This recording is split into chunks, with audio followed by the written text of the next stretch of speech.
देखिए जी, चैप्टर का जो नाम है चैप्टर का जो नाम है ये है 1991 से 1991 से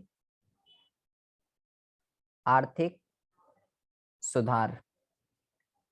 1991 से आर्थिक सुधार या नई आर्थिक नीति, नई आर्थिक नीति, ये भी इसको आप कह सकते हो। बहुत ही जबरदस्त चैप्टर है ये, बहुत ही इंपॉर्टेंट चैप्टर है। काफी सारी चीजें आपको इस चैप्टर के अंदर सीखने के लिए मिलेंगी और कई सारे एमसीक्यू क्वेश्चन आपको इसके अंदर सीखने के लिए मिलेंगे। ठीक है, आपको सबसे पहले इस चैप्टर का कॉन्सेप्ट समझना है। इस चैप्टर का कॉन्सेप्ट क्या है, मैं सारे के सारे आपको पॉइंट्स बता दूंगा हाईलाइट करके, जिसके ऊपर एमसीक्यू इस चैप्टर से बनेगा ही बनेगा। तो उन पॉइंट्स को जो है आप बहुत ही अच्छे से उन पॉइंट को आप बहुत ही अच्छे से पढ़ के जाइएगा। इससे प्रीवियस क्लास के अंदर हम जो है ये पढ़ चुके हैं, औद्योगिक क्षेत्र के अंदर सरकार ने क्या करा, कृषि क्षेत्र के अंदर सरकार ने क्या करा, विदेशी व्यापार के अंदर सरकार ने क्या करा, स्वतंत्रता प्राप्ति के समय किस तरीके के हालात थे, ये सारी की सारी चीजें हम पढ़ चुके हैं। तो उससे जो निष्कर्ष निकलता है, उससे निष्कर्ष ये निकलता है कि हम जो फोकस कर रहे थे 1950 से लेके, बहुत ही ज्यादा ध्यान से सुनेंगे बेटा, 1950 से लेके 1990 तक, इस टाइम पीरियड का हम प्रीवियस क्लास के अंदर हम पढ़ चुके हैं। हर सेक्टर के अंदर विदेशी व्यापार में पढ़ चुके हैं, औद्योगिक क्षेत्र के अंदर पढ़ चुके हैं, कृषि क्षेत्र के अंदर पढ़ चुके हैं। तो 1950 से लेके 1990 तक हम जिस चीज पे फोकस करते थे उसको कहते थे LQP। LQP का मतलब क्या है? एल यहाँ पे जो है एल यहाँ पे जो है स्टैंड करता है लाइसेंसिंग पे। ठीक है, सरकार ने क्या कर रखा था, सरकार ने जो है प्राइवेट सेक्टर के लिए लाइसेंसिंग की वो कर रखी थी कि लाइसेंस मिलेगा तो ही ओपन होगा, अदरवाइज नहीं होगा। क्यू जो है यहाँ पे स्टैंड करता है कोटा।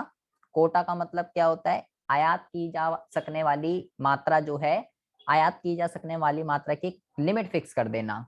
और पी जो यहाँ पे स्टैंड करता है, पी का मतलब है यहाँ पे पी का मतलब है यहाँ पे परमिट।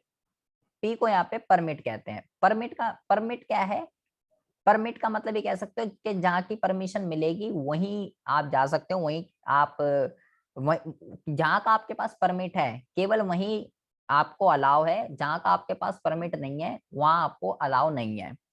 तो 1950 से लेके 1990 तक हम चलते थे लाइसेंस, कोटा और परमिट, इन तीन चीजों पे हम चलते थे।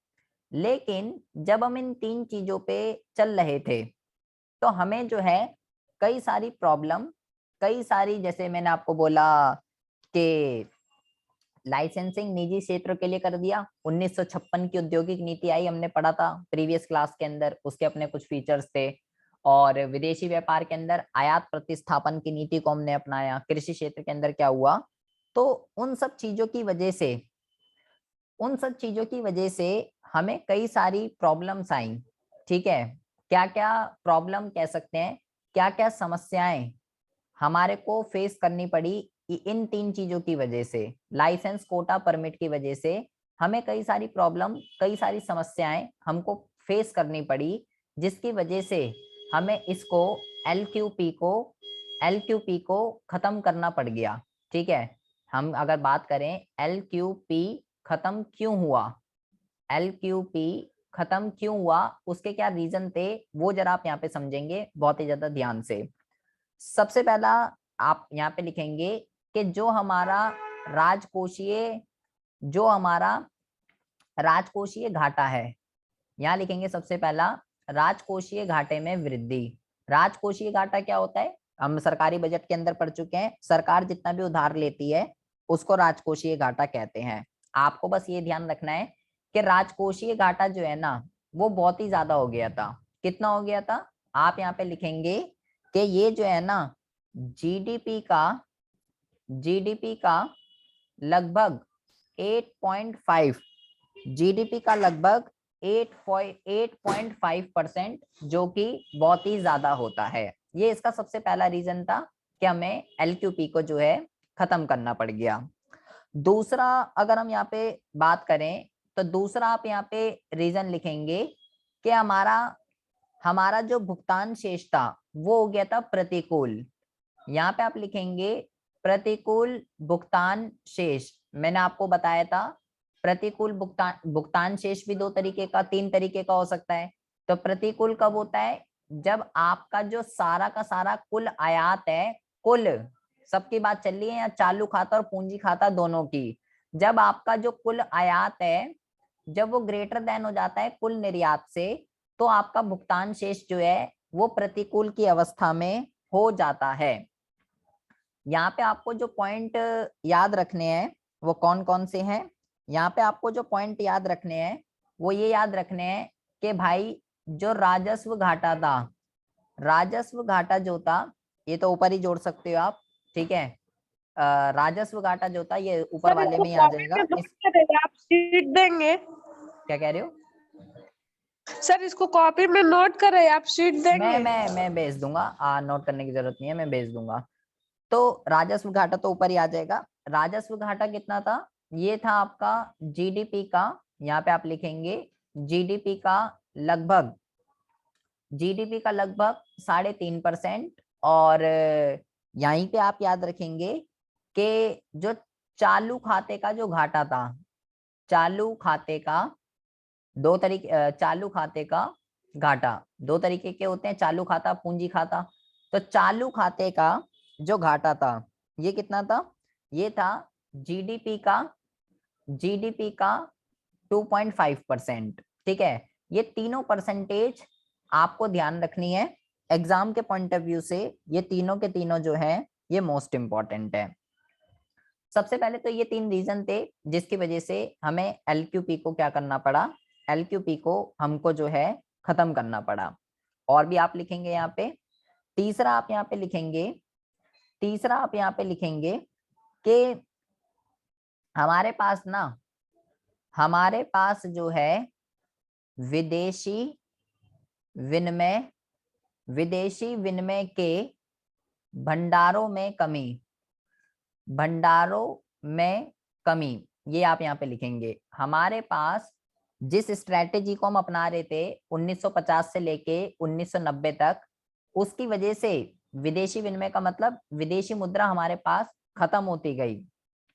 हमारे पास इतनी भी विदेशी मुद्रा नहीं थी।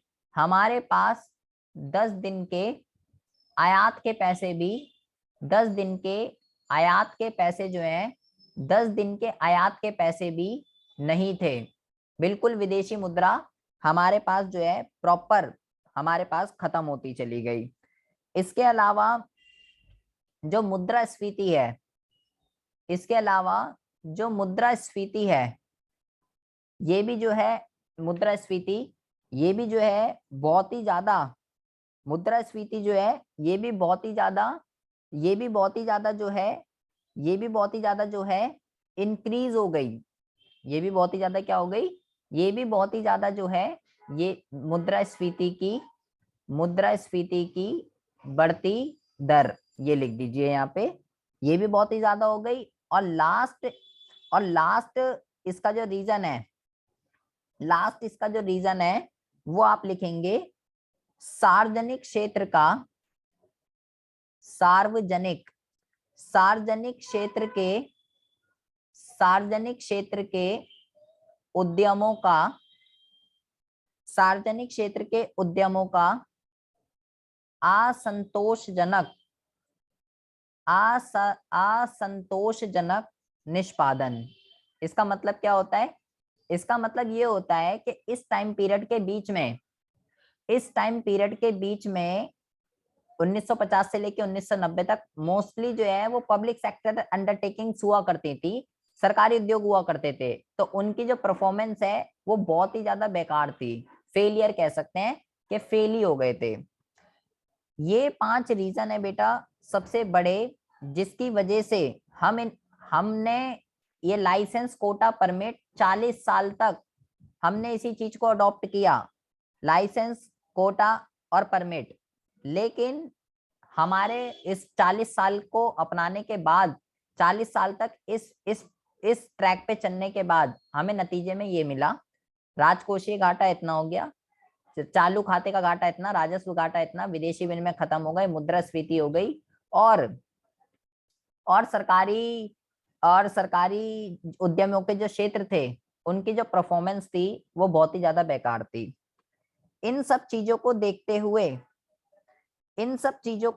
हुए सरकार को ये रियलाइज हुआ कि हम सही ट्रैक पर नहीं चल रहे हैं, हमें ट्रैक चेंज करना पड़ेगा।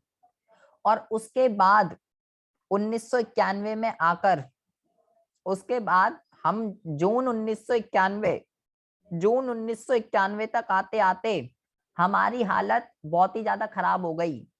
उसके बाद सरकार को रियलाइज हुआ कि नहीं भाई ये बहुत गलत है, अगर ऐसे हुआ तो गड़बड़ी हो जाएगी मामला।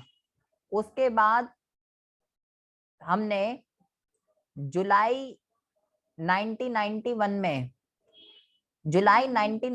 में हमने जो है LQP को खत्म कर दिया।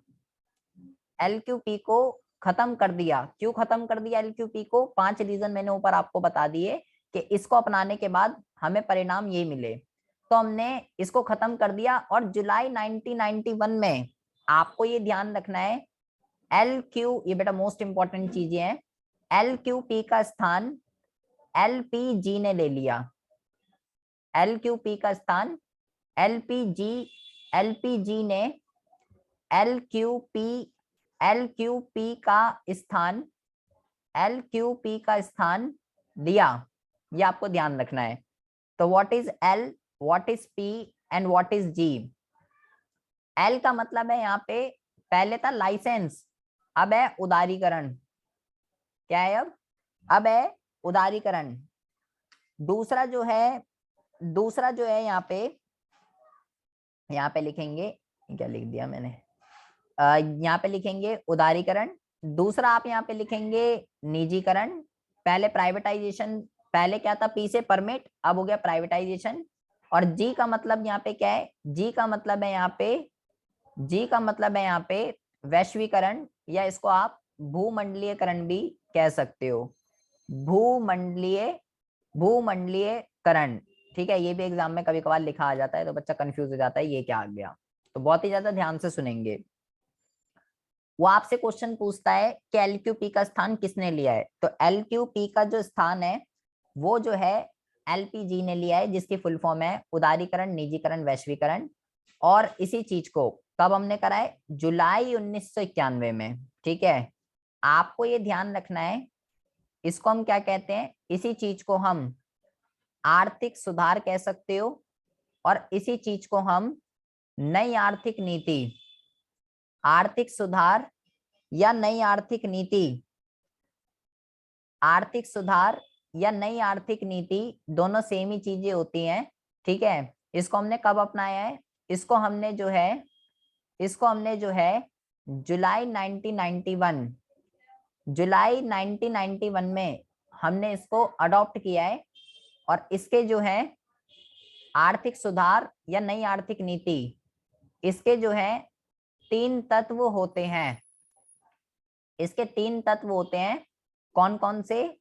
L, P और G, लाइसेंस, कोटा और परमिट। ये जो है इसके 3 तत्व होते हैं।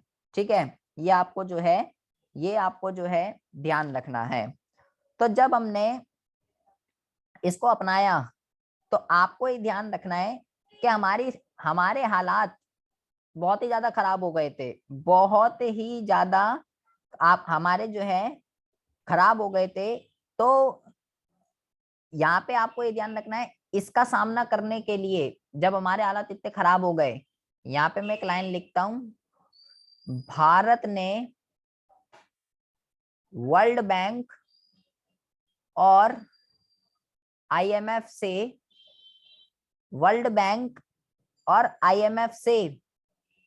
7 बिलियन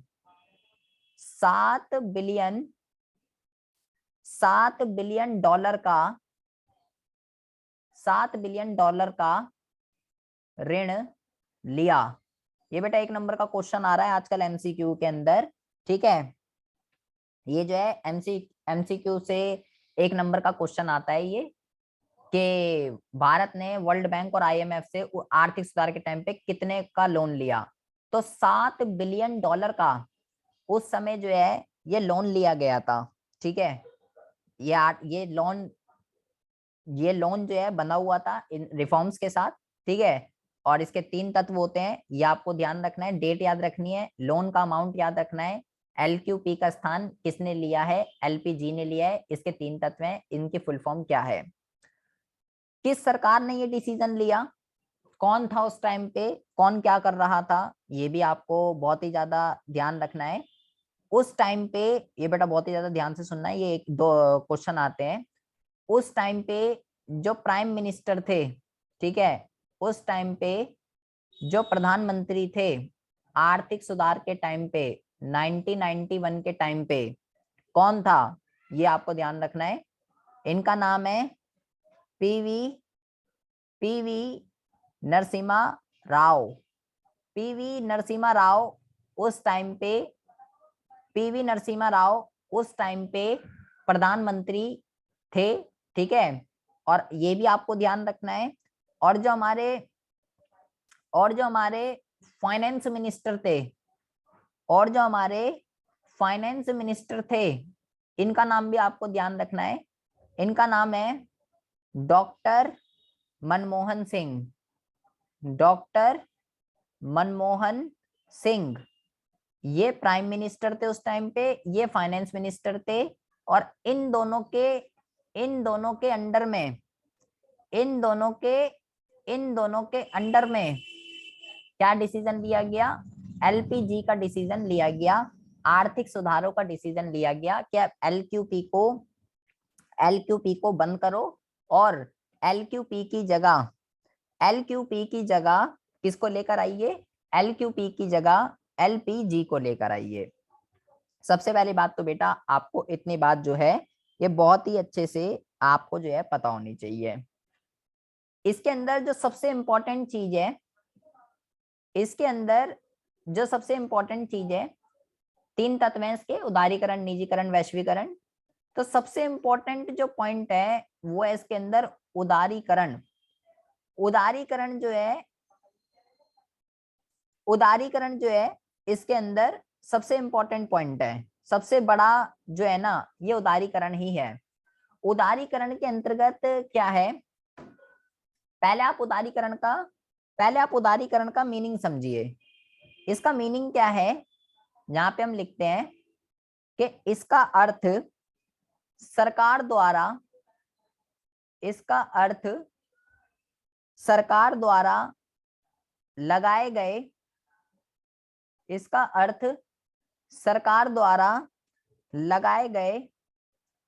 प्रत्यक्ष व भौतिक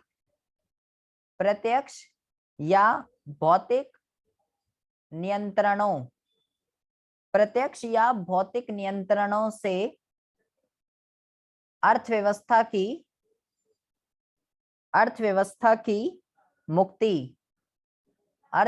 की मुक्ति, ये इसका मीनिंग है। देखो पहले क्या था, पहले था लाइसेंस, पहले एल किस पे स्टैंड करता था, लाइसेंस पे। अब किस पे स्टैंड कर रहा है, उदारीकरण। उदारीकरण का मतलब क्या होता है, उदारीकरण का मतलब होता है उदार हो जाइए। सरकार ने जितने भी रूल रेगुलेशन रिस्ट्रिक्शंस जो भी लगा रखी हैं, उन सब रूल रेगुलेशंस को खत्म कर दीजिए और अर्थव्यवस्था को मुक्त कर दीजिए, अर्थव्यवस्था को आजाद कर दीजिए। कोई लाइसेंस वाइसेंस कुछ नहीं लेना, सब हटा दो। कह रहा है सरकार ने जो भी प्रत्यक्ष और भौतिक नियंत्रण जो भी लगा रखे हैं, निजी वालों पे, प्राइवेट वालों पे और फॉरेन वालों पे, जिसके ऊपर भी लगा रखे हैं, उन सबको हटाओ और अर्थव्यवस्था को मुक्त कर दो, आजाद कर दो। कि भाई जो मन है ना, जो आपका मन चाह रहा है वो आप करिए, उसको कहते हैं उदारीकरण। केवल मैं ये नहीं कह रहा कि सरकार ने केवल औद्योगिक क्षेत्र में रिस्ट्रिक्शंस लगा रखी थी, सरकार ने बहुत जगह जो है रिस्ट्रिक्शंस लगा रखी थी। तो वो कौन कौन सी चीजें हैं, ये देखेंगे बेटा। यही इसमें सबसे ज्यादा इंपॉर्टेंट है, यही हमारा सारा का सारा टाइम वेस्ट होगा, ठीक है। तो क्योंकि सारे क्वेश्चन जो है यहीं से बनते हैं, ये सबसे बड़ा है। उदारीकरण की अगर हम बात करें, इसके अंदर जो सबसे पहला जो आता है वो आता है औद्योगिक क्षेत्र। इंडस्ट्रियल सेक्टर में सरकार ने कौन कौन से रिस्ट्रिक्शंस लगा रखे थे, और फिर सरकार ने इसको हटाया। औद्योगिक क्षेत्र के अंदर हम पढ़ेंगे। दूसरा हम यहाँ पे पढ़ेंगे वित्तीय क्षेत्र, फाइनेंशियल सेक्टर के अंदर सरकार ने कौन कौन से रिस्ट्रिक्शन जो है लगा रखे थे। तीसरा जो हम यहाँ पे पढ़ेंगे वो हम पढ़ेंगे राजकोषीय। तीसरा जो हम पढ़ेंगे राजकोषीय क्षेत्र के अंदर, या राजकोषीय सुधार भी आप इसको कह सकते हो, इसके अंदर सरकार ने क्या क्या कर रखा था। और चौथा जो हम पढ़ेंगे इसको हम कहते हैं बाहरी क्षेत्र। बाहरी क्षेत्र मतलब विदेशी क्षेत्र की यहाँ पे जो है बात चल रही है। तो अब हम देखते हैं वन बाय वन कि किस क्षेत्र के अंदर सरकार ने क्या करा। सबसे पहले हम बात करने जा रहे हैं औद्योगिक क्षेत्र के रिगार्डिंग। तो औद्योगिक क्षेत्र के रिगार्डिंग मैंने उदारीकरण का मतलब क्या बताया कि सरकार ने जो भी रूल एंड रेगुलेशन बना रखे हैं उससे अर्थव्यवस्था की मुक्ति कर देना। तो बेटा औद्योगिक क्षेत्र संबंधी सुधार का मतलब क्या है। औद्योगिक क्षेत्र संबंधी सुधार का सीधा सीधा मतलब है कि आईपीआर 1956 को खत्म कर देना। आईपीआर 1956 को खत्म कर देना, ठीक है। जो हमने पढ़ा प्रीवियस चैप्टर के अंदर कि सरकार ने उद्योगों को 3 श्रेणियों में वर्गीकरण कर दिया। 17 उद्योग इसके लिए, फलाना इसके लिए, इसको सार्वजनिक वाला खोल सकता है, इसको निजी वाला खोल सकता है। तो लाइसेंस लेना कंपलसरी कर दिया था, रियायतें दी थी। तो इसका मतलब है भाई ये सब खत्म कर दो, कुछ ऐसा कोई सीन नहीं है कि इतने सरकार खोल सकती है, इतने ये कर सकते हैं, सबको खत्म करो। तो इसके अंदर जो सबसे पहला है, यहाँ पे आप लिखेंगे सबसे पहला पॉइंट, लाइसेंसिंग का उन्मूलन। सरकार ने लाइसेंस का सिस्टम ही खत्म कर दिया कि भाई निजी हो सरकारी हो कोई भी हो, जो चाहे बंदा वो उद्योग खोल सकता है, लेकिन 6 उद्योगों को छोड़कर। 6 उद्योग ऐसे हैं जिसके लिए लाइसेंस जरूरी है, और दुनिया का कोई भी उद्योग हो उसके लिए लाइसेंस लेने की जरूरत नहीं है। 6 उद्योग कौन से, जैसे शराब है, सिगरेट है, और रक्षा उपकरण है, विस्फोटक वाले खतरनाक रसायन जो ऐसी चीजों का काम करते हैं, शराब, सिगरेट, बम, गोला बम, बारूद, इनके लिए लाइसेंस जरूरी है, और किसी भी चीज के लिए लाइसेंस जरूरी नहीं है। मतलब अगर मैं शराब का काम करना चाहता हूँ तो लाइसेंस चाहिए, बिना लाइसेंस के नहीं मिलेगा। सिगरेट का काम करना चाहता हूँ, लाइसेंस चाहिए। या कोई खतरनाक रसायन या विस्फोटक बम वगैरह का काम करना है तो भैया उसके लिए लाइसेंस चाहिए। तो 6 उद्योगों को छोड़कर इसके लिए लाइसेंस चाहिए। नंबर आपको ध्यान रखना है, और किसी के लिए भी लाइसेंस नहीं है, सरकार ने क्या सब हटा दो। प्लस सरकार ने क्या करा, पहले ये था कि लाइसेंस लोगे तो ही उद्योग खुलेगा, और जिसका उद्योग खुला हुआ है अगर उसको और एक्सपेंड करना है, अपने विस्तार करना है तो भी लाइसेंस चाहिए। उसको कहते हैं उत्पादन क्षमता का विस्तार।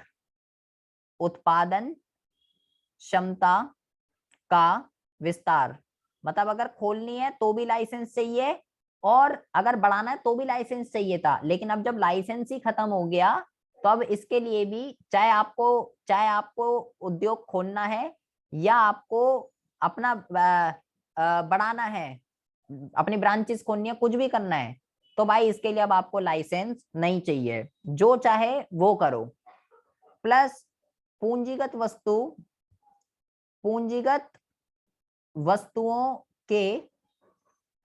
वस्तुओं के आयात की स्वतंत्रता। पूंजीगत वस्तुएं कौन सी होती हैं, जैसे कि मशीन वगैरह, मैं आपको पहले भी बता चुका हूं। सरकार ने फ्रीडम दी, आप जो है बिना किसी रिस्ट्रिक्शन के, बिना किसी रेगुलेशन के आप जो है मशीन वगैरह खरीद सकते हो। और जो है सरकार ने उत्पादन, यहाँ लिखेंगे उत्पादन क्षेत्र से आरक्षण हटाना। सरकार पहले क्या करती थी, सरकार पहले स्मॉल स्केल इंडस्ट्रीज को, हम पीछे पढ़ के आए हैं, उनको जो है स्मॉल स्केल इंडस्ट्रीज को क्या करती थी, प्रोटेक्ट करती थी, ठीक है, ताकि ये बेचारे इनको सेफ्टी देती थी ताकि इनके गुड्स बिके। तो सरकार ने अब ये सब हटा दिया। आयात प्रतिस्थापन हम करते थे ना, तो दूसरे देशों के गुड्स आएंगे ना कुछ होगा, तो भैया जब दूसरे देशों के गुड्स आएंगे ही नहीं तो अपने देश के अंदर जो बन रहा है वही बिकेगा सब कुछ। कंपटीशन नाम की कोई चीज नहीं थी पहले, लेकिन अब सरकार ने सब खत्म कर दिया, अब कंपटीशन होगा सीधा। तो औद्योगिक क्षेत्र के अंदर सरकार ने ये किया, ये बेटा आपको सबसे ज्यादा ध्यान रखना है, एग्जाम के पॉइंट ऑफ व्यू से इंपॉर्टेंट है। तो ये हमने पढ़ लिया। अब हम बात करते हैं वित्तीय क्षेत्र की। वित्तीय क्षेत्र का मतलब क्या होता है, वित्तीय क्षेत्र का मतलब होता है फाइनेंस सेक्टर से रिलेटेड, क्या क्या डिसीजन लिए गए। तो बहुत ही ज्यादा ध्यान से सुनेंगे। यहाँ पे सबसे पहला पॉइंट आपको जो लर्न रखना है वो है कि आरबीआई की भूमिका, ये सबसे मोस्ट इंपॉर्टेंट पॉइंट है इसका, सबसे मोस्ट इंपॉर्टेंट। आरबीआई की जो भूमिका है, आरबीआई की भूमिका नियामक से सहायक की हो गई। ये बेटा सबसे इंपॉर्टेंट है, ये आपको ध्यान रखना है। पहले आरबीआई जो है वो नियामक था, अब हो गया वो सहायक। नियामक का मतलब क्या होता है, नियामक का मतलब होता है रेगुलेटर, और सहायक का मतलब क्या होता है, सहायक का मतलब होता है फैसिलेटर। रेगुलेटर का मतलब क्या होता है, रेगुलेटर का मतलब ये होता है, वो गैस वाला रेगुलेटर नहीं है, ये रेगुलेटर का मतलब है सब चीज को रेगुलेट करना, हर चीज को चलाना, हर चीज इसके कंट्रोल में थी पहले, जैसे इंटरेस्ट की रेट वगैरह सब कुछ ये डिसाइड करता था। तो जब इंटरेस्ट वगैरह सब कुछ ये डिसाइड करता था, तो भाई उस टाइम पे प्राइवेट बैंक नहीं हुआ करते थे, उस टाइम पे प्राइवेट बैंक नहीं हुआ करते थे, क्योंकि सब कुछ ये करता था, इसके अंदर में था सब कुछ रेगुलेट। लेकिन जब सुधार किए गए तो अब इसकी जो इम्पोर्टेंस है वो रेगुलेटर नहीं, वो फैसिलेटर हो गई। मतलब अब इनने सब छोड़ दिया कि आपको जो करना है वो करो, मैं नहीं डिसाइड करूंगा, अब आप खुद डिसाइड कर लीजिए ब्याज की दर वगैरह जो आपको करनी है। अब मैं इसको डिसाइड करने का काम जो है वो नहीं करूंगा। तो आरबीआई ने फ्री प्ले पर छोड़ दिया, जो करना है वो करो, जिसकी वजह से इस चीज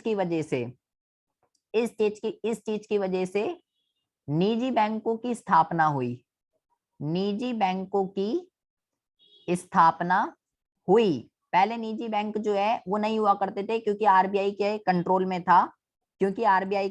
में था, सब कुछ, ठीक है। लेकिन जब आरबीआई ने सब कुछ मार्केट फोर्स पे छोड़ दिया, बाजार की शक्तियों पर छोड़ दिया, तो फिर निजी बैंक आए, क्योंकि अब निजी बैंक खुद डिसाइड कर सकते हैं ब्याज की दर क्या रखनी है। आप देखते हो हर बैंक की इंटरेस्ट रेट अलग अलग होती है। आप लोन लेने अगर जाओगे, एचडीएफसी की इंटरेस्ट रेट अलग है, आईसीआईसी की अलग है, ठीक है। सब प्राइवेट बैंकों की इंटरेस्ट रेट अलग अलग होती है, कोई एफडी पे इतना इंटरेस्ट दे रहा है, कोई अलग दे रहा है, कोई अलग दे रहा है, तो वो सब कुछ अलग अलग है। अब सब कुछ मार्केट रोल पे चलता है, जो करना है वो करिए। तो इसलिए निजी बैंक उत्पन्न हुए, क्योंकि निजी बैंक का जो काम होता है वो होता है प्रॉफिट अर्न करना। पहले तो वो प्रॉफिट ही नहीं कमा पाते, क्योंकि सब कुछ फिक्स रहेगा, आरबीआई डिसाइड करेगा, तो कंपटीशन होगा ही नहीं। अब कंपटीशन है, क्योंकि सब खुद डिसाइड करेंगे। तो इन्हीं की वजह से निजी बैंकों की स्थापना हुई, और इन्हीं की वजह से फाइनेंशियल सेक्टर के अंदर जो डिसीजन लिए गए, इसी की वजह से यहाँ पे लिखेंगे एफआईआई को भारतीय वित्तीय बाजार में निवेश करने की अनुमति मिली। निवेश करने की अनुमति मिली। क्वेश्चन ये एफआईआई क्या होता है, एफआईआई का मतलब होता है, जैसे आपने नाम सुना होगा बेटा, म्यूचुअल फंड, ये बहुत नाम आजकल चलता है, ठीक है। म्यूचुअल फंड जो है पहले इनको अनुमति नहीं थी, लेकिन जब ये सुधार लिए गए तो इनको ये एफआईआई के अंदर आते हैं। ठीक है, एफआईआई इनके एग्जाम्पल है। तो इनको जो है अब क्या हुआ, इनको अब जो है परमिशन मिल गई, अब ये जो है फाइनेंशियल सेक्टर के अंदर अब ये भी इन्वेस्ट कर सकते हैं। तो आपको बेटे 3 पॉइंट मोस्ट इंपॉर्टेंट है, ये आपको ध्यान रखने हैं, कंपलसरी क्वेश्चन है, जो क्वेश्चन बनेगा इन्हीं 3 पॉइंटों के ऊपर बनेगा। तो हमने ये भी पढ़ लिया। अब हम बात करते हैं राजकोषीय सुधार की। राजकोषीय सुधार का क्या मतलब होता है? राजकोषीय सुधार, राजकोषीय सुधार का क्या मतलब होता है? राजकोषीय वर्ड जहां पर भी आ जाए ना, राजकोषीय वर्ड जहां पर भी आ जाए आप समझ जाइएगा उसका जो लिंक है वो है टैक्स से। ठीक है, उसका जो लिंक है वो आपका टैक्स से है। ठीक है, टैक्स क्या है? टैक्स एक कंपलसरी पेमेंट है। टैक्स एक कंपलसरी पेमेंट है, जो भी बंदा टैक्स की कैटेगरी में आ रहा है, जो भी बंदा टैक्स की कैटेगरी में आ रहा है उसको सरकार को देना पड़ता है। टैक्स 2 तरीके का होता है, एक होता है आपका प्रत्यक्ष कर और एक होता है आपका अप्रत्यक्ष कर। ये मैं आपको पढ़ा चुका हूं ऑलरेडी, ज्यादा टाइम हम यहाँ वेस्ट नहीं करेंगे। बस हम यहाँ पे देख लेते हैं कि इसका जो भार है वो टाला नहीं जा सकता, लेकिन इसका जो भार है वो आप टाल सकते हैं। ठीक है जी, इसका भार टाला जा सकता है और इसका भार टाला नहीं जा सकता। जैसे कि आय कर हो गया, संपत्ति कर हो गया, ये इसके एग्जाम्पल है, और जीएसटी जो है ये इसका एग्जाम्पल है। प्लस मैंने आपको ये बताया था कि ये जो है इनका जो नेचर होता है प्रगतिशील नेचर होता है, इनकम बढ़ने के साथ बढ़ते हैं, और इनका जो नेचर होता है ये होता है बेटा प्रतिगामी। इनका नेचर प्रतिगामी होता है, इनकम बढ़ने के साथ घटते हैं, ये कह सकते हो। अमीरों पर इनका ज्यादा प्रभाव पड़ता है, गरीबों पे इनका ज्यादा प्रभाव पड़ता है। तो पहले जो हमारा टैक्स स्ट्रक्चर था वो बहुत ही ज्यादा खराब था बेटा। ठीक है, बहुत ही ज्यादा खराब था। टैक्स के ऊपर टैक्स लगता था, टैक्स की दर बहुत ही ज्यादा थी। तो सरकार ने अपने टैक्स स्ट्रक्चर को ठीक किया, और जो ये अप्रत्यक्ष कर है, ये जो अप्रत्यक्ष कर है ये हमारा पहले बहुत ही ज्यादा खराब था, बहुत ही ज्यादा। कई सारे तरीके के टैक्स हुआ करते थे इसके अंदर, ये टैक्स, वो टैक्स, फलाना टैक्स, ढिमकाना टैक्स। तो सरकार ने कहा ये बेकार है भाई, ये सब चीजों को खत्म करो, ये तो बहुत बेकार है। इन सब चीजों को खत्म करके हमने क्या करा, अप्रत्यक्ष कर के अंदर हम जो है जीएसटी को लेकर आए। आपको सबसे पहले क्या ध्यान रखना है, आपको सबसे पहले ये ध्यान रखना है कि 1 जुलाई 2017 को हमने जीएसटी को अडॉप्ट किया था, और ये जो है ये एक अप्रत्यक्ष कर होता है। इसकी डेट आपको ध्यान रखनी है, ये एक अप्रत्यक्ष कर है, और 1 जुलाई 2017 को हमने इसको जो है अडॉप्ट किया है। इसके जो है 3 तरीके के प्रकार होते हैं। सबसे पहला जो होता है वो होता है सीजीएसटी, दूसरा जो होता है वो होता है एसजीएसटी, तीसरा जो होता है वो होता है आईजीएसटी। ये 3 तरीके के टैक्स होते हैं।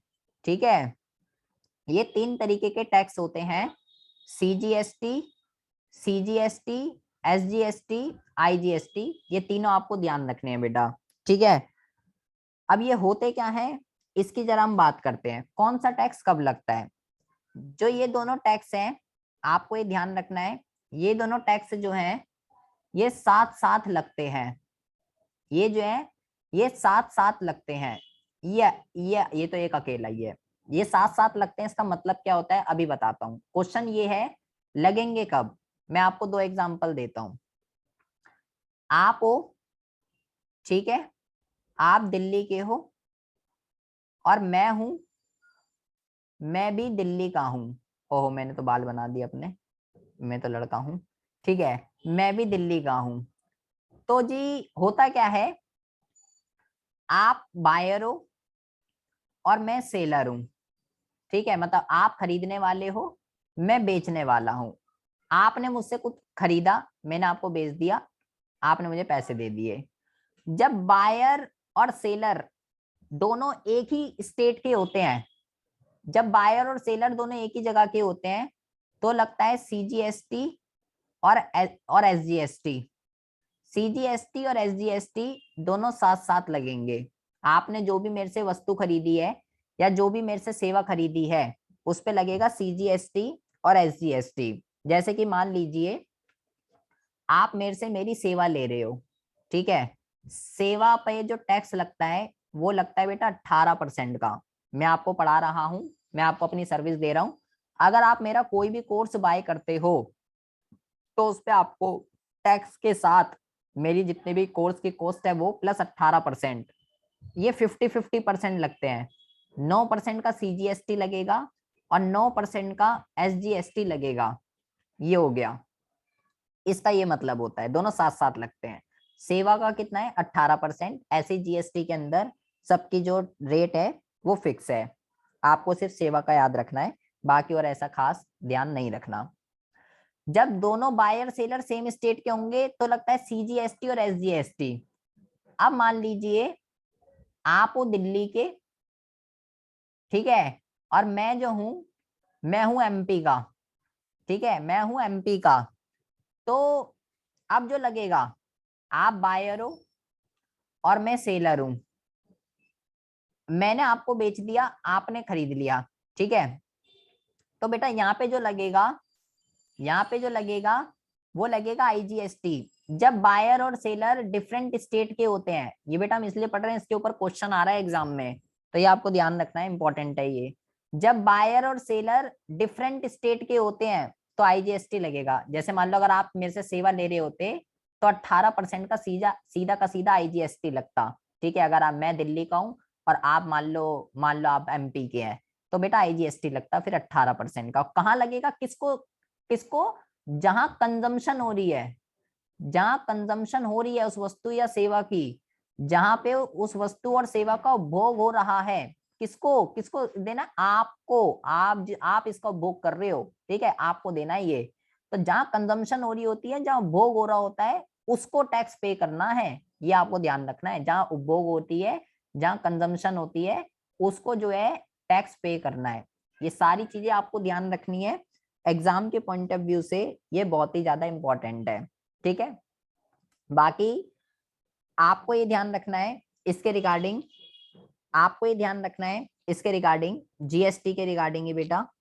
1954 में 1954 में सबसे पहले प्रथम फ्रांस में जो है इसको लगाया गया था, ठीक है।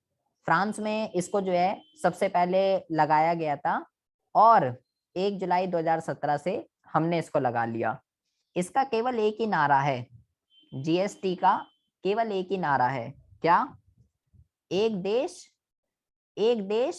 एक कर, इसके ऊपर चलता है ये। पहले बेटा क्या था, हर जगह अलग अलग चलता था कि जी दिल्ली में वैट इतना है, इधर इतना है, इधर इतना है, अप्रत्यक्ष कर अलग अलग होते थे। दिल्ली में अलग लग रहा है, दिल्ली में लग रहा है 15, तो यूपी में लग रहा है 18, कहीं 20, कहीं 24, ऐसे था पहले। बहुत ही ज्यादा अलग था हमारा अप्रत्यक्ष कर। लेकिन अब क्या हुआ, अब भाई आप दुनिया के किसी भी कोने में हो, किसी भी राज्य में हो, आपको जो है फिक्स है जीएसटी के अंदर कि अगर सर्विस पे 18% का टैक्स लगता है तो दिल्ली में भी 18 लगेगा, यूपी में, एमपी में, या दुनिया के किसी भी स्टेट से आप बिलोंग करते हो, आपको 18% का टैक्स जो है वो देना ही पड़ेगा। फिक्स है, कोई चेंज नहीं कि दिल्ली में हो तो 18, वहां हो तो 20, वहां हो तो 25, ऐसा कुछ नहीं है जी। 18 मतलब 18, यहाँ पे जो है फिक्स है जी, ये आपको ध्यान रखना है। बाकी इलेक्ट्रॉनिक्स आइटम जो होते हैं उस पर 12% का लगता है, ये ध्यान रख लीजिएगा। इलेक्ट्रॉनिक पे जो है इलेक्ट्रॉनिक इक्विपमेंट, मोबाइल वगैरह जो है उस पर 12% का लगता है, इतना ध्यान रखना है। बाकी और किसी का आपको ध्यान नहीं रखना। तो हमने जो है जीएसटी क्या है, जीएसटी कब आया, का प्रत्यक्ष कर है, इसके कितने टाइप होते हैं, किस पे कैसे टैक्स लगता है, सीजीएसटी एसजीएसटी कब लगता है, आईजीएसटी कब लगता है, ये सारी बातें हमने जो है बहुत ही अच्छे से पढ़ ली हैं। ये आपको बेटा बहुत ही ज्यादा ध्यान रखनी है। तो आर्थिक सुधार, राजकोषीय सुधार के अंदर हमने क्या किया, ये हम पढ़ चुके हैं। अब हम बात करते हैं बेटा लास्ट सुधार की, जिसका नाम है बाहरी बाहरी क्षेत्र, बाहरी क्षेत्र की हम जो है बात करने वाले हैं। बाहरी क्षेत्र की अगर हम बेटा बात करें तो इसके अंदर दो तरीके की चीजें आती हैं। बाहरी क्षेत्र की अगर हम बात करें, पहला जो आता है बाहरी क्षेत्र का मतलब विदेशी विनिमय की बात चल रही है यहाँ पे, तो एक तो इसके अंदर आता है विदेशी विनिमय सुधार, और दूसरा जो इसके अंदर आता है वो आता है विदेशी विदेशी व्यापार नीति सुधार, या नीति संबंधी सुधार, ये लिख सकते हो आप इसके अंदर। अब ये क्या दिक्कत है, इसका मतलब ये है, हम पहले इस पे बात करते हैं। मैं आपको बेटा यहाँ पे बता चुका हूं विदेशी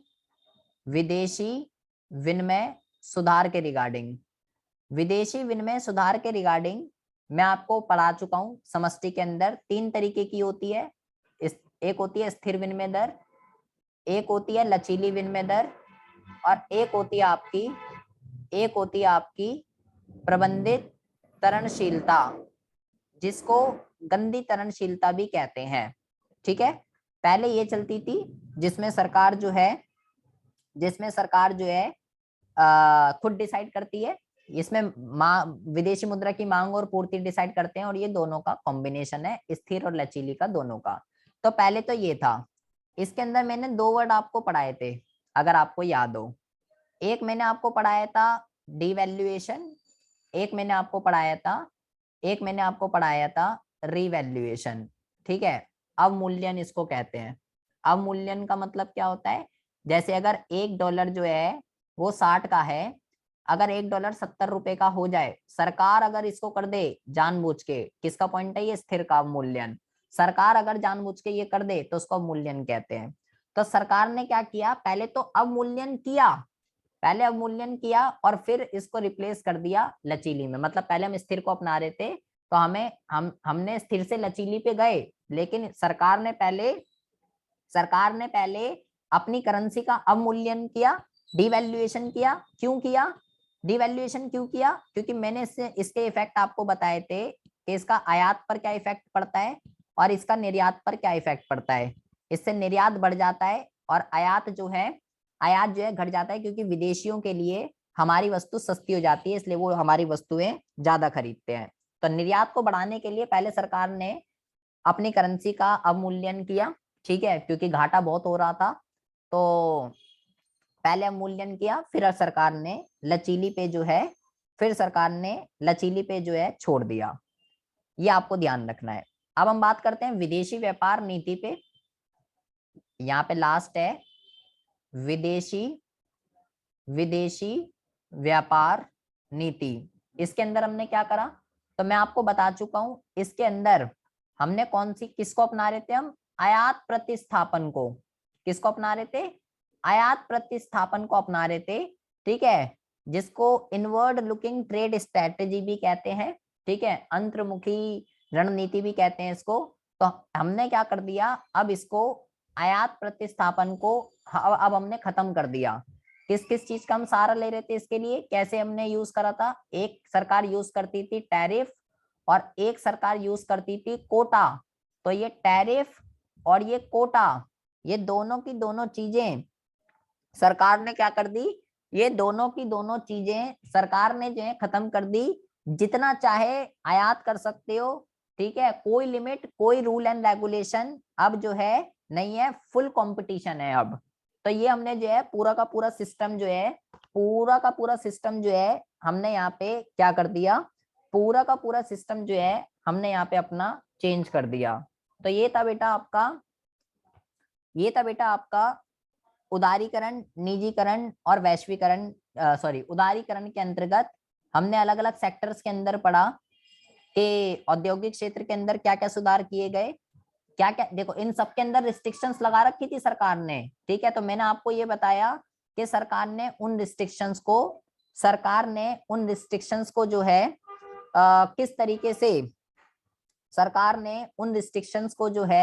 किस तरीके से हटाया, ये आपने जो है अभी यहाँ पे समझा, ठीक है। यहाँ पे बेटा आप चाहो तो एक चीज और ध्यान रख लीजिए, मैं यहाँ पे आपको यहाँ बता रहा हूँ, मुद्रास्फीति की जो है ये ध्यान रखना 12%, अगर पूछ ले कि कितनी हो गई थी तो 12% तक जो है मुद्रास्फीति की जो दर है ये हो गई थी। ठीक है, तो ये बहुत ही ज्यादा होती है बेटा। तो इसके अलावा ये आपको ध्यान रखना है। इसके अलावा उदारीकरण का मतलब क्या है, जितने भी प्रत्यक्ष और भौतिक नियंत्रणों से अर्थव्यवस्था की मुक्ति। तो भैया सरकार ने इन सब क्षेत्रों के अंदर रिस्ट्रिक्शंस लगा रखी थी, तो उन सबको हमने खत्म कर दिया। ये हो गया आपका, ये हो गया आपका पूरा का पूरा उदारीकरण, जो कि सबसे ज्यादा बड़ा था। ठीक है, अब आपको जो है, अब आपको जो है यहाँ पे क्वेश्चंस को करने में, अब आपको यहाँ पे क्वेश्चंस को करने में कोई भी दिक्कत परेशानी जो है नहीं होने वाली है। जितनी भी चीजें जितनी भी मैंने चीजें आपको बताई है वो जो है आपको ध्यान रखनी है एग्जाम के पॉइंट ऑफ व्यू से, वो सारी की सारी चीजें जो है इम्पोर्टेंट है। वित्तीय क्षेत्र में अगर आप चाहो तो एक चीज और ध्यान रखिएगा बेटा, एक पॉइंट और ध्यान रखिएगा कि एफ आई को इनकी जो निवेश की सीमा है, निवेश की जो सीमा है उसको 51% तक, 51% तक बढ़ा दिया गया, बढ़ा दिया गया। इतना परसेंट तक चाहे तो वो जो है, तो वो जो है निवेश कर सकते हैं। ठीक है, तो ये आपको जो है ये आपको जो है ध्यान रखना है। अब हम बात करते हैं, अब हम बात करते हैं, ये तो हो गया एल, अभी हमने उदारीकरण पढ़ा है।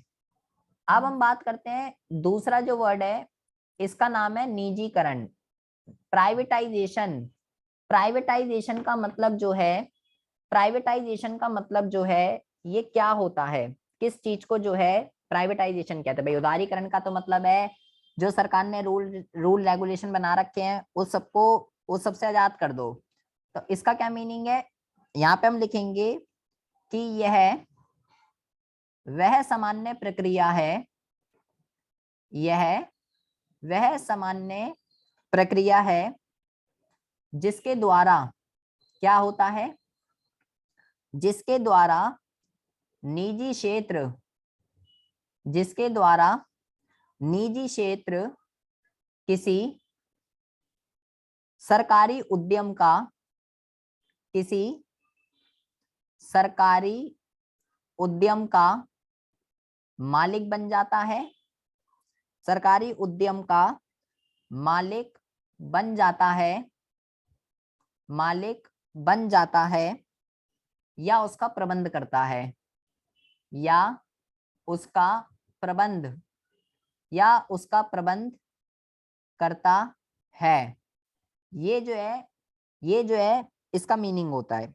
अब इसका मतलब क्या है जी, मैंने अभी आप ऊपर एक पॉइंट आपको बता रहा था कि हमने एलक्यूपी को क्यों खत्म करा। मैंने यहाँ पे एक पॉइंट लिखा था कि भाई देखिए, सार्वजनिक क्षेत्र के उद्यमों का असंतोषजनक निष्पादन, पब्लिक सेक्टर अंडरटेकिंग उस टाइम पे हुआ करती थी, क्योंकि निजी के लिए तो लाइसेंस है और दूसरे देश आ नहीं सकता है, केवल सरकारी उद्योग हुआ करते थे और उनकी जो परफॉर्मेंस थी वो बहुत ही ज्यादा बेकार थी, लॉसेस में जा रहे थे। तो निजीकरण का मतलब क्या होता है, निजीकरण का मतलब ये होता है कि यहाँ पे हम लिखेंगे सार्वजनिक क्षेत्र, सरकार के उद्योग, और यहाँ पे लिख दीजिए निजी क्षेत्र।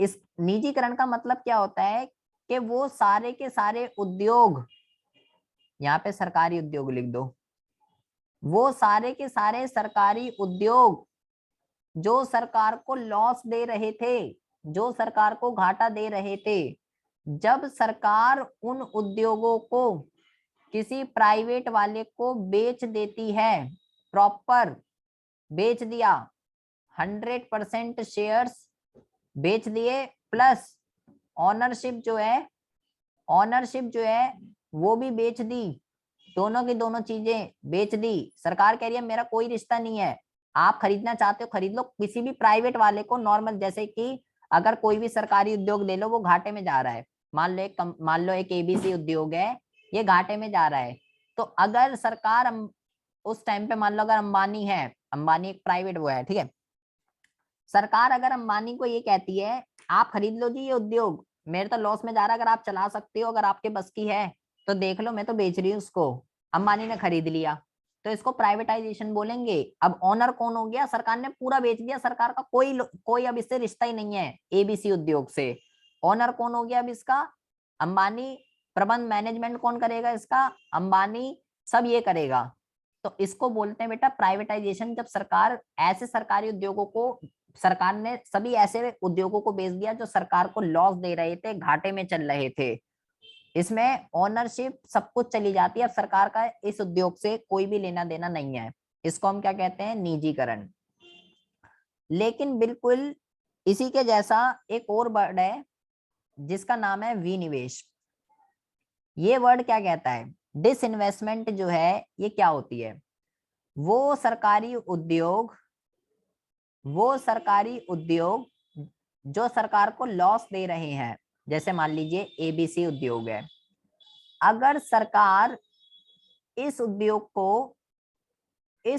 को बेचे निजी क्षेत्र को, लेकिन कुछ शेयर, यहाँ पे सबसे इंपॉर्टेंट वर्ड क्या है, कुछ शेयर, लाइक मान लो 40% शेयर्स बेच दिए, मत शेयर्स का मतलब सरकार ये कह रही है मैं बेचना नहीं चाह रही, 40% शेयर का मतलब है 40% पैसा आपका लगेगा, 60% पैसा मेरा लगेगा, और दोनों मिलके काम करेंगे, ठीक है। तो उसको क्या कहते हैं, उसको कहते हैं विनिवेश।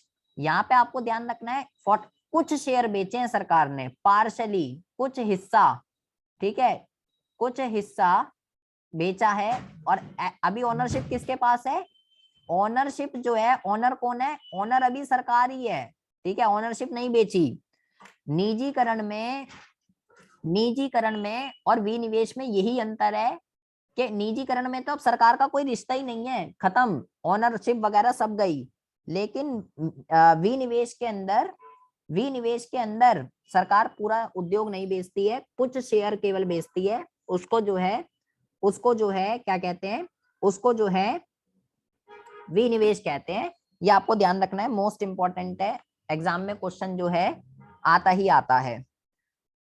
तो क्या सरकार को सभी उद्योग जो उस टाइम पे खुले हुए थे सभी लॉस दे रहे थे, नहीं, उस टाइम पे बेटा सरकार को सारे के सारे उद्योग जो है लॉस नहीं दे रहे थे। कई सारे उद्योग ऐसे हैं जो सरकार को बहुत ही अच्छा खासा प्रॉफिट दे रहे थे, तो सरकार ने उनको क्या नाम दिया, सरकार ने उनको नाम दिया नवरत्न, ठीक है। ये नवरत्न तेल नहीं है, नवरत्न का मतलब क्या है, नवरत्न का मतलब है जो कि अच्छा लाभ, या बहुत अच्छा लाभ, जो बहुत अच्छा लाभ दे रहे थे, उसको सरकार ने नवरत्न की कैटेगरी में रखा। मेरे जैसे होता है ना, मेरे दो अनमोल रतन, तो ऐसी सरकार के 9 रत्न थे जो सरकार को बहुत ही अच्छा खासा प्रॉफिट दे रहे थे। आपको बेटा इनके नाम याद रखने, एक नंबर का क्वेश्चन इस पे भी आ रहा है। पहला है इंडियन ऑयल कॉर्पोरेशन, सिर्फ शॉर्ट फॉर्म याद रखनी है, ठीक है। Bharat petroleum corporation limited, BPCL इसको कहते हैं, ठीक है।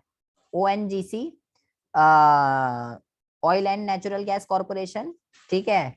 एंड सेल कहते हैं इसको, सेल का मतलब है steel authority of India limited, और एक को कहते हैं सेल, एक को कहते हैं बेल, ठीक है। इसका मतलब क्या है, भारत हैवी इलेक्ट्रिकल्स लिमिटेड। ये 5 तो आपको ध्यान रखनी है, ओएनजीसी, बीपीसीएल, सेल, बेल, ये सब बेटा इंपॉर्टेंट है एग्जाम के पॉइंट ऑफ व्यू से। ये जो है नवरत्न की कैटेगरी के अंदर आती है, मैं सारी लिख देता हूँ नवरत्न की कैटेगरी की। तो आईपीसीएल, ठीक है, वीएसएनएल, आईपीसीएल, वीएसएनएल, एनटीपीसी और एचपीसीएल, ये बेटा नवरत्न की कैटेगरी के अंदर आती है। 1 नंबर का क्वेश्चन आता है कि आइडेंटिफाई कीजिए इसमें से कौन नवरत्न है, ठीक है, कौन सी नवरत्न है। ये बहुत ही ज्यादा प्रॉफिट दे रहे हैं, उससे थोड़ा जो नीचे है सरकार ने उसको जो है महारत्न की कैटेगरी के अंदर रखा, ठीक है। किसमें रखा, महारत्न की कैटेगरी में। महारत्न के भी नाम याद रखने हैं, CIL, IOC, ठीक है। CIL IOC ये तो इसी के अंदर है, 2009 IOC तो वही है, ONGC भी वही है, सेल भी वही है। ठीक है, इसी को सरकार ने इसमें रखा है। ठीक है, बढ़िया है इसके, मैं ये नहीं कह रहा नो ही है, इसके अंदर बढ़िया है कंपनियां। नवरत्न, नवरत्न जो है, नवरत्न आप ध्यान रखिएगा।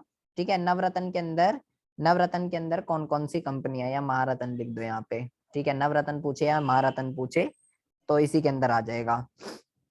ये बेटा ध्यान रखना है, 1 नंबर का क्वेश्चन है, एग्जाम के पॉइंट ऑफ व्यू से मोस्ट इंपॉर्टेंट है। तो इसको हम क्या कहते हैं, इसको हम कहते हैं निजीकरण। निजीकरण के अगर हम सीधा और साधारण शब्दों में अब बात करें ना, सरकार का उद्देश्य होता है बेटा सामाजिक कल्याण, और निजी वाला बंदा काम करता है लाभ कमाने के उद्देश्य से। तो सरकार अब छोड़ रही है और निजी वाले को बेच रही है। तो निजीकरण का सीधा सीधा मतलब है कि भाई अब सामाजिक हित जो है ना, अब सामाजिक हित जो है वो कन्वर्ट हो जाएगा सब हित के लिए। सामाजिक हित का मतलब होता है बेटा समाज के लिए काम करना, सब हित का मतलब होता है खुद के लिए काम करना, दुनिया जाए भाड़ में, उसको कहते हैं निजीकरण। अच्छा जी, अब हम बात करते हैं, ये हो गया बेटा P, ये हो गया निजीकरण। अब हम बात करते हैं क्या कहते हैं इसकी, ग्लोबलाइजेशन की। वैश्वीकरण जो है क्या होता है, वैश्वीकरण, वैश्वीकरण का मतलब क्या होता है। वैश्वीकरण का कंफ्यूजन बहुत है। देखो इसका पहले अगर हम अर्थ की बात करें, इसके अगर हम अर्थ की बात करें तो इसका अर्थ ये है, अपनी अर्थव्यवस्था को, अपनी अर्थव्यवस्था को दूसरे देश की अर्थव्यवस्था, दूसरे देश की दूसरे देश की अर्थव्यवस्था के समीप लाना, समीप मतलब पास लाना। ठीक है, उसको क्या कहते हैं, उसको हम कहते हैं वैश्वीकरण, या इसको भूमंडलीयकरण भी कहते हैं। ठीक है, भूमंडलीयकरण देख लेना कैसे लिखते हैं, भूमंडलीयकरण, हटाओ इसको, ग्लोबलाइजेशन लिख देना। या तो इसका मतलब क्या है, हमारे देश की अर्थव्यवस्था को दूसरे देश की अर्थव्यवस्थाओं के क्लोज लेकर आना भूमंडलीयकरण कहलाता है, वैश्वीकरण कहलाता है। ठीक है, ऐसा कैसे हो सकता है, हमारे देश की अर्थव्यवस्था दूसरे देश की अर्थव्यवस्था के क्लोज कैसे आएगी। ये 2 तरीके से हो सकता है, ये 2 तरीके से हो सकता है। कैसे, अपनी कंपनियों को, यहां मैं शॉर्ट में लिखता हूं इसका मतलब क्या है, अपनी कंपनी को दूसरे देश में, दूसरे देश में जाने की अनुमति, दूसरे देश में जाने की अनुमति, और दूसरे देश की कंपनी को, दूसरे देश की कंपनी को, दूसरे देश की कंपनी को अपने देश में आने की अनुमति, अपने देश में, अपने देश में आने की अनुमति। जिसका मन चाहे आओ, जिसका मन चाहे जाओ। ठीक है, कोई रिस्ट्रिक्शन, कोई रूल एंड रेगुलेशन नहीं है, जिसका मन है भारत के अंदर आए, खोले, कोई लाइसेंस, कोई रिस्ट्रिक्शन, कोई कुछ नहीं है, आओ बस कंपनी खोलो। हमारी कंपनियां दूसरे देशों में जा सकती हैं, दूसरे देश की कंपनी हमारे देश में आ सकती है, जो मन चाहे वो करो, तो ही तो अर्थव्यवस्था दूसरे के समीप आएगी, ऐसा हो सकता है। ठीक है, और स्वतंत्र, और क्या करो, स्वतंत्र आयात निर्यात करो, जिसको जिसके साथ आयात करना है, जिसको जिसके साथ निर्यात करना है, जो चाहे, जैसा चाहे, जब चाहे कर सकता है। ठीक है, जो चाहे, जैसा चाहे, जहां चाहे कर सकता है, कोई रिस्ट्रिक्शन, कोई रूल रेगुलेशन नहीं है, स्वतंत्र है, सब फ्री है, जितनी मात्रा में करना है, जितना करना है, जो चाहे वो कर लो। कोई रूल, कोई रिस्ट्रिक्शन, कोई बैरियर जो है वो बेटा, वो जो है यहाँ पे नहीं थे। ये आपको जो है ध्यान रखना है। तो ये कैसे पॉसिबल है जी, कौन करेगा ये सारी की सारी चीजें, ये सब चीजें कैसे पॉसिबल है। तो इसके लिए अगर हम बात करें तो इसके लिए बेटा ये जो काम करता है, ये तो करता है बेटा WTO। क्या करता है? ये जो काम करता है ये करता है WTO, स्वतंत्र आयात निर्यात।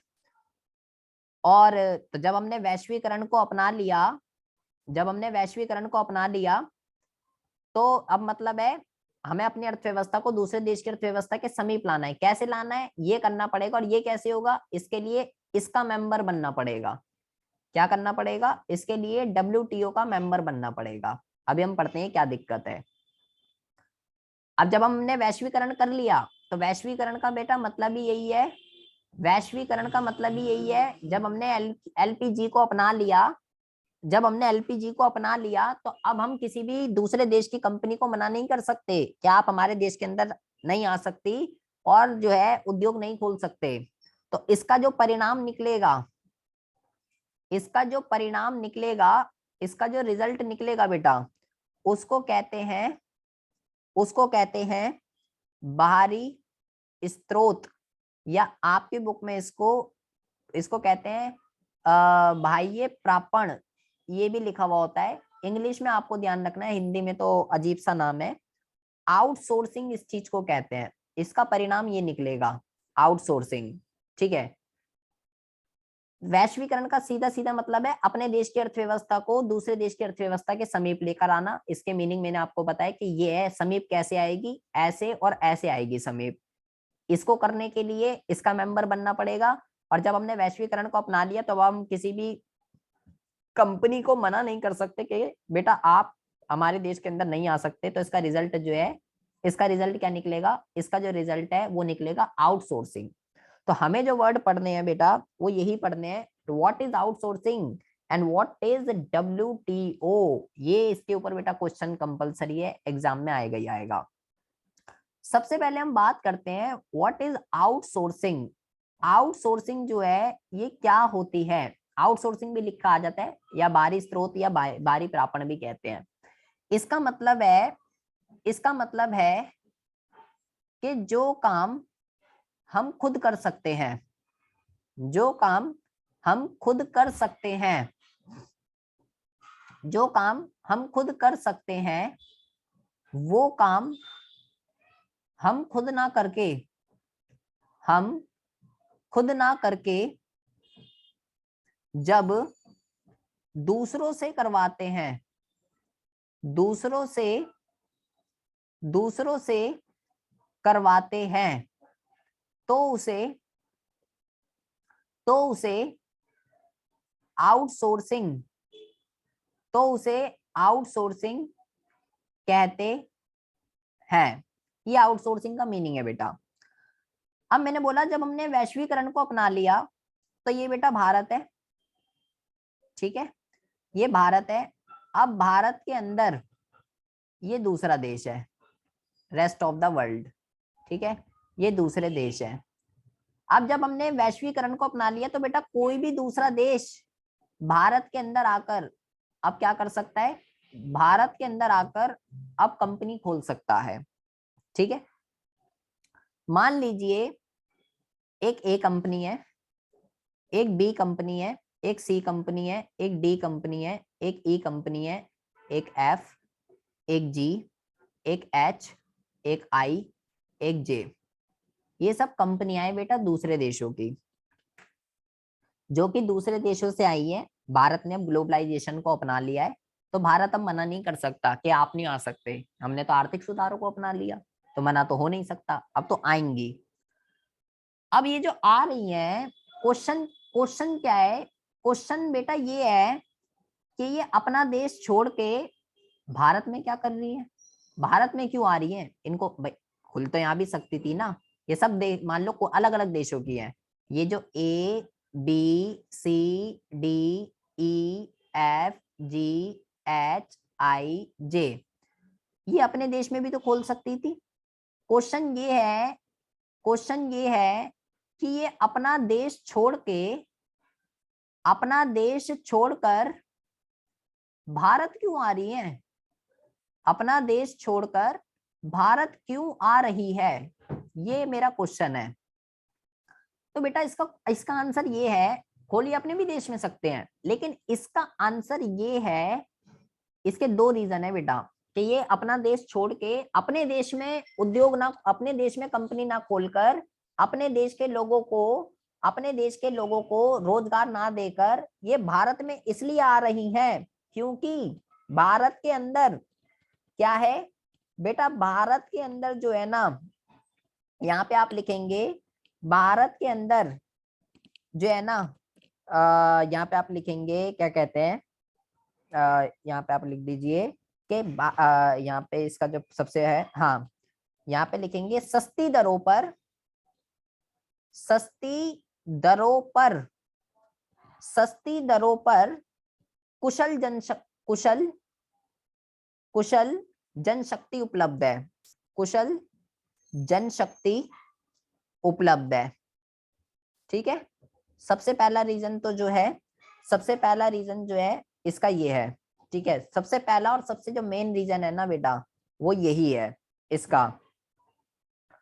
इसका मतलब क्या है, इसका मतलब ये है बेटा कि ये अपने देश में भी खोल सकती थी, अपने देश में खोलेंगी, वहां जब ये लेबर को हायर करेंगी, मान लो वहां पे एक व्यक्ति को, वहां पे एक व्यक्ति को अगर इनको 20,000 रुपए अगर देने पड़ रहे हैं ना अपने देश के अंदर, वहीं पे अगर यही कंपनी अब भारत में आ गई, भारत में खोला, अब इसी बंदे को ये 12,000 रुपए देकर भारत के अंदर वही काम करवा सकती है जो ये अगर अपने देश में खोलती कंपनी और अपने देश के लोगों को काम देती तो उसको 20,000 रुपए देने पड़ते। इसकी 8,000 रुपए की, इसकी सीधा सीधा 8,000 रुपए की क्या हो रही है, 8,000 रुपए की सीधा सीधा बचत हो रही है एक बंदे पे। तो बेटा भारत के अंदर सबसे पहले तो यहाँ पे जो है बेरोजगारी इतनी है भारत के अंदर। ठीक है, भारत के अंदर जो है एक तो जो है बेरोजगारी इतनी है, और दूसरा यहाँ पे सस्ती दर पे बढ़िया स्किल्ड वर्कर अवेलेबल है, इसलिए दूसरे देशों की कंपनियां भारत के अंदर आ रही है अपना देश छोड़कर। ये बेटा आपको सबसे ज्यादा ध्यान रखना है। तो क्या ये ठीक है हमारे लिए? तो बेटा हमारे लिए तो बेटा ये ठीक ही है, क्योंकि हमारे देश के लोगों को क्या मिल रहा है, हमारे देश के लोगों को जो है बेटा रोजगार मिल रहा है। ठीक है, प्लस विदेशी मुद्रा आ रही है। ठीक है, विदेशी मुद्रा आ रही है, हमारे देश के लोगों को, हमारे देश के लोगों को जो है रोजगार मिल रहा है और विदेशी मुद्रा मिल रही है, तो हमारे लिए तो ये अच्छा है। लेकिन बेटा जो विकसित देश हैं, जो डेवलप्ड कंट्रीज हैं, वो इसके विरोध में है आउटसोर्सिंग में, कि आप अपना देश छोड़कर, ये सारी कंपनियां अपना देश छोड़कर, ABCD ये सब अपना देश छोड़कर दूसरे देशों में जा रही हैं बेटा। तो इससे क्या होगा, इससे बेटा जैसे भारत जो है ये बेटा विकासशील देश है। क्या है, भारत जो है ये विकासशील देश है, और ये जो सारी कंपनीज हैं ABCDEF सब अलग अलग काम करती हैं, ये विकसित देशों की कंपनियां हैं। क्या है, ये विकसित देशों की कंपनियां हैं। विकसित देश कौन से, ये सिंपल सी बात है, यहाँ के लोगों का लिविंग स्टैंडर्ड, इनकम वगैरह सब ज्यादा है, और ये विकासशील देश में आ गई। तो बेटा इन दोनों में अब क्या हो जाएगा, इनकी जो असमानता है वो कम हो जाएगी। मतलब यहाँ पे भी अभी और डेवलप, एक होता है अल्प विकसित, फिर एक होता है विकासशील, फिर होता है विकसित। तो भारत जो है विकासशील से फिर धीरे धीरे विकसित हो जाएगा, फिर भारत भी इस कैटेगरी के अंदर आ जाएगा। तो इनका ये जो अभी तो गैप है इनके अंदर, विकासशील और विकसित में गैप है, विकसित बड़ा है, विकासशील छोटा है। तो जब ऐसे कंपनियां भारत के अंदर जाती रहेंगी तो वो विकासशील एक टाइम ऐसा आएगा धीरे धीरे धीरे विकसित बन जाएगा।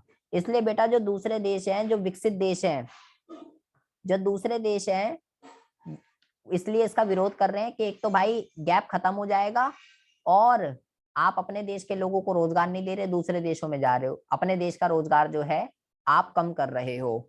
तो ये बेटा एक बहुत ही इंपॉर्टेंट चीज है, एक बहुत ही इंपॉर्टेंट चीज है, ये आपको जो है बहुत ही ज्यादा ध्यान रखनी है आउटसोर्सिंग के रिगार्डिंग। कंपल्सरी क्वेश्चन है, गारंटीड क्वेश्चन है एग्जाम के ऊपर, इसके ऊपर क्वेश्चन आएगा ही आएगा।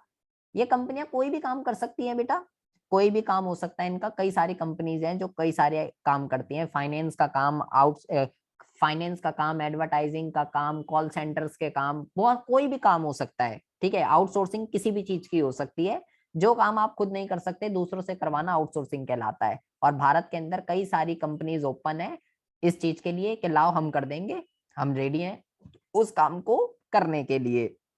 ठीक है जी, ये बात मेरे को समझ में आ गई। उसके बाद है कि अगर हमें स्वतंत्र आयात व्यापार करना है, वैसे तो हम वैश्वीकरण से जुड़ गए तो अब आयात निर्यात तो होगा अगर अपनी अर्थव्यवस्था को क्लोज लेकर आना है। लेकिन बेटा हमें जो है ये WTO का मेंबर बनना पड़ेगा। अगर हमें स्वतंत्र आयात निर्यात अगर करना है तो हमें जो है इसके लिए क्या करना पड़ेगा, हमें जो है इसके लिए वो करना पड़ेगा, WTO का मेंबर बनना पड़ेगा। तो बेटा बहुत ही ज्यादा ध्यान से WTO के रिगार्डिंग सुनेंगे कि WTO जो है ये क्या है और ये किस चीज पर फोकस करता है। आपको WTO पढ़ने से पहले मैं यहाँ पे कुछ पॉइंट बता रहा हूँ बेटा, इसके रिगार्डिंग गोल कर पी जाने हैं ये पॉइंट। आपको सबसे पहले तो ये ध्यान रखना है WTO से पहले ना ये काम स्वतंत्र आयात निर्यात का ये काम करता था पहले गैट। कौन करता था? गैट। इससे पहले जो ऑर्गेनाइजेशन थी वो थी गैट, जिसका जो पूरा नाम है ये है general agreement of tariff and trade. ये ऑर्गेनाइजेशन जो है पहले ये काम करती थी। ये जो बेटा ऑर्गेनाइजेशन है गैट, इसकी जो स्थापना है वो 1948 में हुई थी, 1948 में 23 देशों के साथ गैट की स्थापना हुई थी, जो कि स्वतंत्र आयात निर्यात पर जो है फोकस करती थी। और भारत भी इसका मेंबर, अगर आपसे वो पूछ ले क्वेश्चन में कि Bharat gate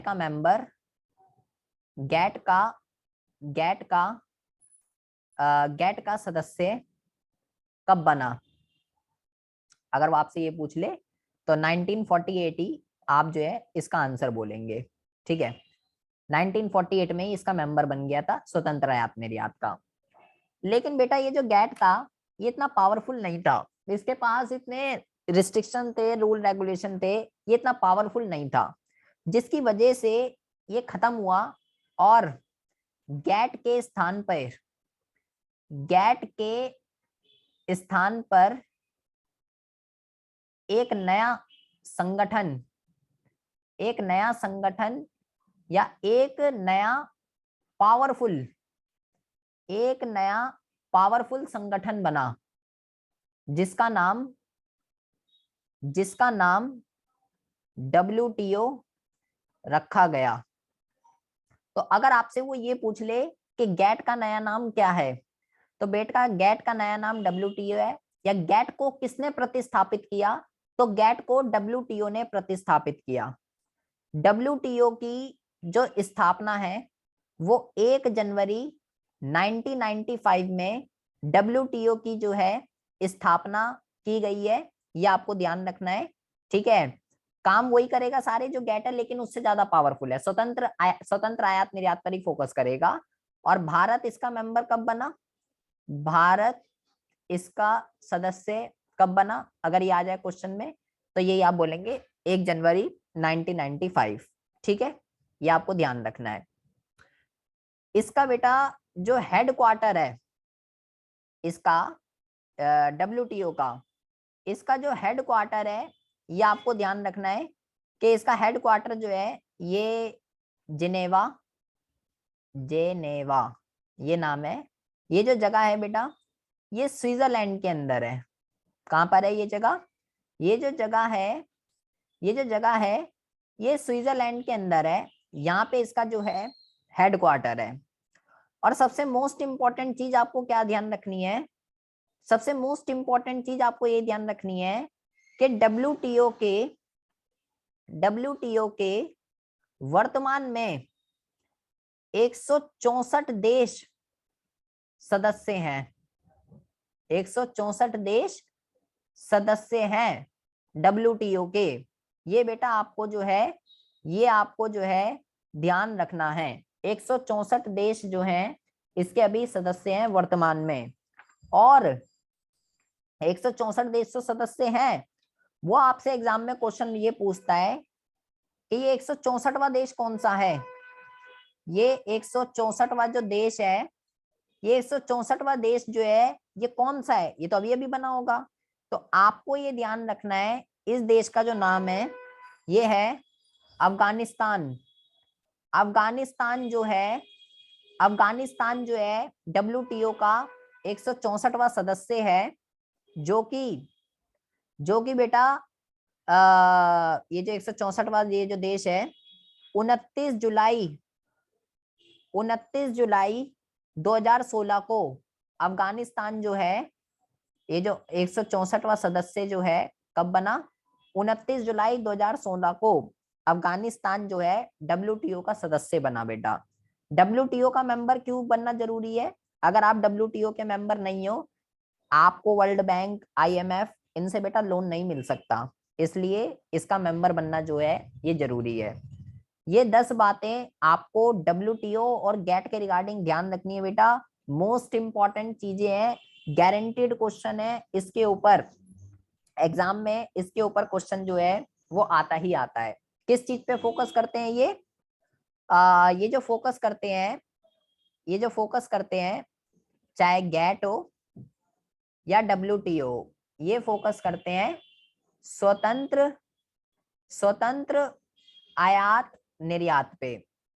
free import export होना चाहिए, कोई रिस्ट्रिक्शन, कोई बैरियर नहीं होना चाहिए।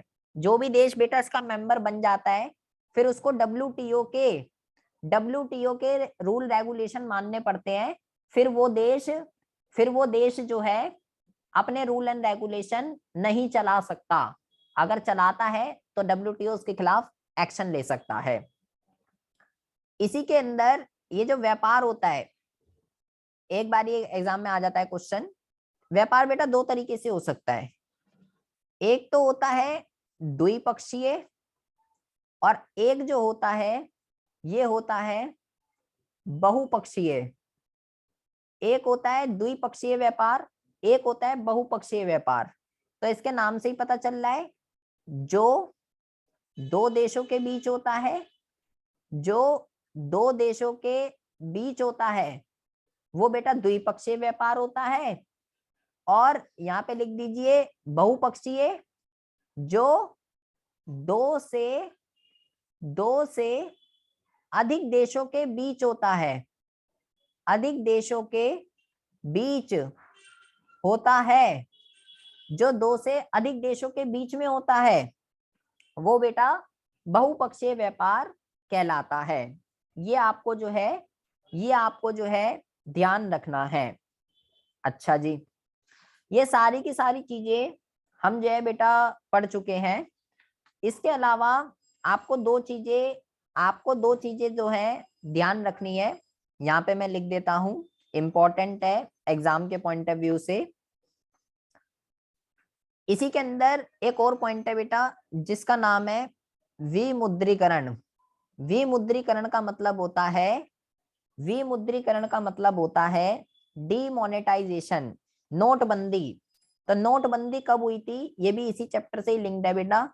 आपको ये ध्यान रखना है 8 नवंबर 2016 को नोटबंदी जो है वो की गई थी, और जिसके अंदर सरकार ने ये डिसीजन लिया कि अब 500 और 1000 के नोट, 500 और 1000 के नोट अब जो है ये वैध मुद्रा जो है ये अब नहीं है। इससे अब आप जो है ट्रांजैक्शन नहीं कर सकते, अब ये एक्सेप्टेबल नहीं है। 500 और 1000 के नोट को वैधानिक मुद्रा नहीं माना जाएगा मेरे भाई और बहनों, रात के 12 बजे से। तो ये डिसीजन लिया गया था 8 नवंबर 2016 को। इसकी डेट आपको ध्यान रखनी है। भ्रष्टाचार को खत्म करने के लिए ये डिसीजन जो है लिया गया था बेटा, ठीक है, ये आपको ध्यान रखना है। और ये जो आर्थिक सुधार है ना, ये जो हमने डिसीजन लिया LPG, ये बेटा एक तरफा है। ये क्या है? ये एक तरफा समृद्धि है, एक तरफा समृद्धि का मतलब जो केवल एक तरफ ध्यान देता है, ठीक है, जो केवल एक तरफ ध्यान देता है। तो इसका मतलब ये है बेटा कि इसने जो है ना, इसने जो है कृषि की अवहेलना की है। क्या की है इसने? इसने जो है कृषि की, इसने जो है कृषि की अवहेलना की है। हमने पूरा चैप्टर पढ़ लिया, हमने पूरा चैप्टर पढ़ लिया, लेकिन बेटा यहाँ पे कृषि का एक वर्ड तक मैंने पूरी शीट पे नहीं लिखा है। पूरी शीट पे कृषि का एक वर्ड नहीं आया कि आर्थिक सुधारों के अंदर कृषि क्षेत्र के लिए ये चीजें की गई। तो बेटा यहाँ पे जो है कृषि क्षेत्र की, कृषि क्षेत्र की यहाँ पे जो है पूरी की पूरी अवहेलना की गई है। यहाँ पर जो ध्यान दिया गया है, यहाँ पे जो ध्यान दिया गया है वो जो है बेटा सेवा क्षेत्र की तरफ इसकी अवहेलना की गई है, और इसको बढ़ाने पे जो है सेवा क्षेत्र को बढ़ाने की तरफ यहाँ पे जो है बेटा ध्यान दिया गया है। ये सारी की सारी चीजें, ये सारी की सारी चीजें जो है बेटा आपको ध्यान रखनी है। इसके अलावा जैसे ये जो टैरिफ है ना, टैरिफ, ये जो टैरिफ है, टैरिफ जो है बेटा आप इसको सीमा शुल्क भी कह सकते हो, ठीक है। और ये जो कोटा होता है, कोटा, कोटा जो है इसको आप गैर सीमा, गैर सीमा शुल्क जो है, गैर सीमा शुल्क जो है ये भी आप इसको जो है कह सकते हो। इसको आप गैर सीमा शुल्क जो है, इसको आप गैर सीमा शुल्क भी कह सकते हो। ये दोनों जो है ये दोनों जो है एक ही चीजें होती हैं। एग्जाम में ये आ जाता है कई बारी, एग्जाम में ये कई बारी आ जाता है। और इसमें इसके इसी को जो है बेटा, इसी को जो है प्रशुल्क अवरोधक भी कहते हैं, प्रशुल्क अवरोधक ये इसी को कहते हैं। और इसको जो है गैर प्रशुल्क अवरोधक, गैर प्रशुल्क अवरोधक, ये बेटा इसी के ही नाम है, ठीक है। प्रशुल्क अवरोधक, गैर प्रशुल्क अवरोधक, सीमा शुल्क या गैर सीमा शुल्क, ये टैरिफ को कहते हैं। और ये जो है, ये जो है कोटा को कहते हैं, ठीक है। ये आपको बेटा, ये आपको जो है सारी की सारी चीजें ध्यान रखनी है। अब आपका ये जो चैप्टर है पूरा का पूरा कंप्लीट हो गया है।